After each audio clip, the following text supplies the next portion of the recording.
gate, please make sure that your seatbelt is securely fastened. Like most people who pursue their private pilot certificate, you've probably been thinking about doing this for quite some time now. I know I dreamt about becoming a pilot for about as long as I can remember. But if you're anything like I was, you may just not know where to begin. But that's all about to change.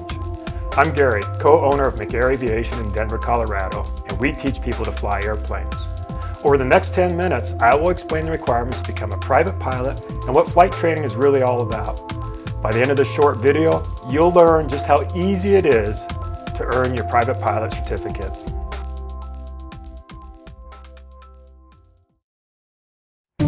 All right, well, let's start with the basic requirements.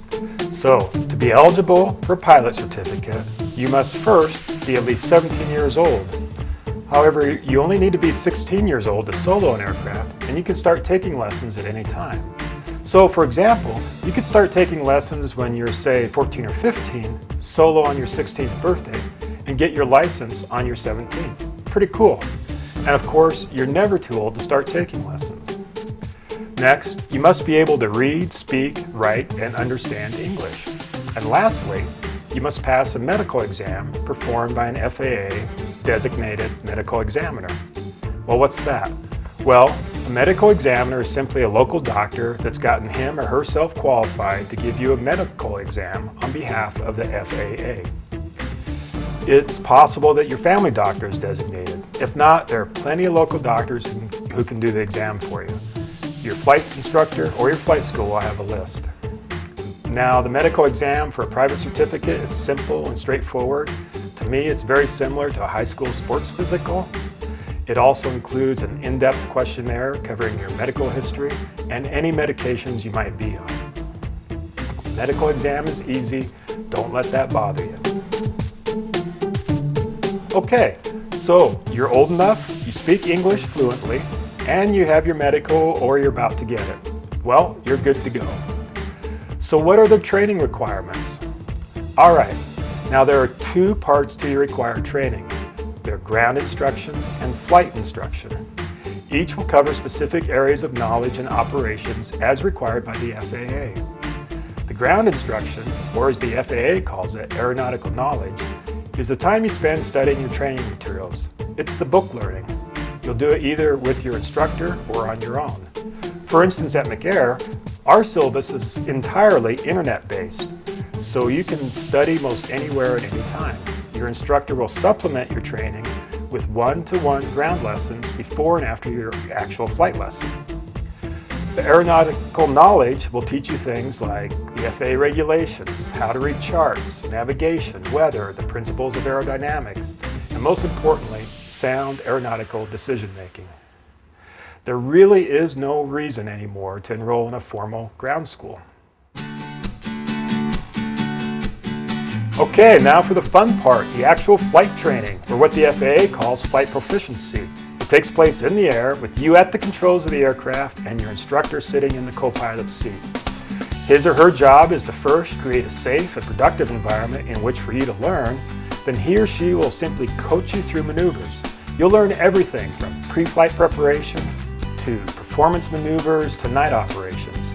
And at McAir, your ground lessons generally coincide with your flight lessons. So you would do ground lesson number 1 on the internet prior to your flight lesson number 1, and so on. That way you can better apply what you've studied to your actual lessons in the airplane. Okay, so that covers your required training, both ground and flight. Now there's one additional final component before you are eligible to become a pilot.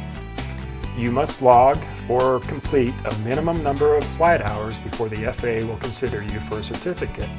This is called aeronautical or flight experience. They want you to have some actual flight time under your belt before you get your license. Now, you'll build this required minimum time during your actual flight lessons with your instructor, plus your solo time. It all counts towards your total. The FAA specifies what this aeronautical experience must consist of. For instance, some will be cross-country flying with your instructor to other airports, some will be night training, and some, usually about 10 hours, will be solo time. All solo time is still under the direct supervision of your instructor. Now, this aeronautical experience portion of the requirements is generally referred to in aviation circles as the minimums. You see, each certificate or rating in your training has its own training requirements, the flight and ground instruction, to include minimum flight time requirements. So for the private pilot license, the minimum is generally 40 hours of flight time, with about 10 hours of that being solo. Keep in mind, these are general minimums, and they can vary according to the individual flight school's credentials. Okay, so how are lessons scheduled? Well, this is the cool part. They're scheduled around you, with each lesson generally lasting about 2 hours. So if you fly at a good pace of maybe 4 times a week, you should be a pilot in about 3 months or less. But it is totally up to you how often you fly and how well you progress.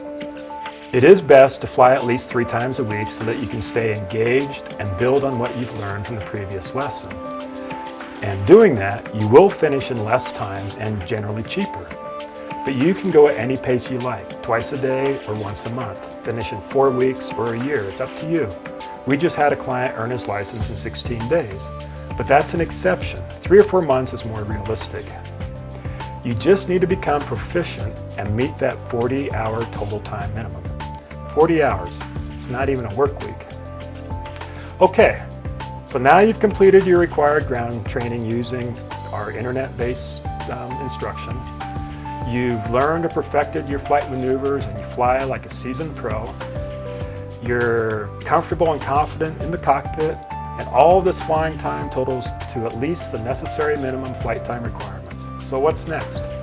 Well, it's time to take the written test. And don't panic, you are well prepared and it will be a snap. The written is also computer-based and covers the information you learned in your ground studies.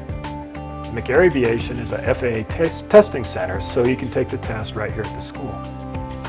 Now, the test consists of about 60 multiple choice questions from a testing pool of 600, and you must score a 70 or better.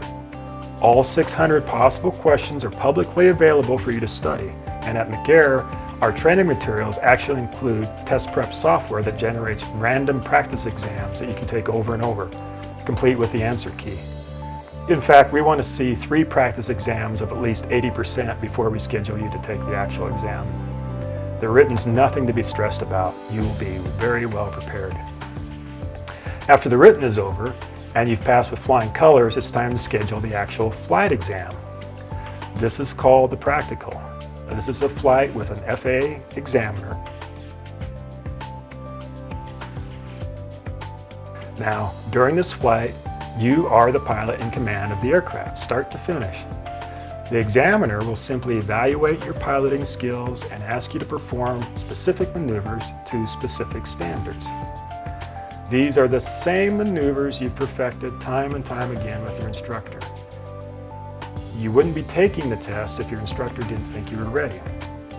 And it's important to remember, no one is here to trick you or make you fail. Everyone's goal is simply to ensure that you are a safe, competent pilot. And there you have it.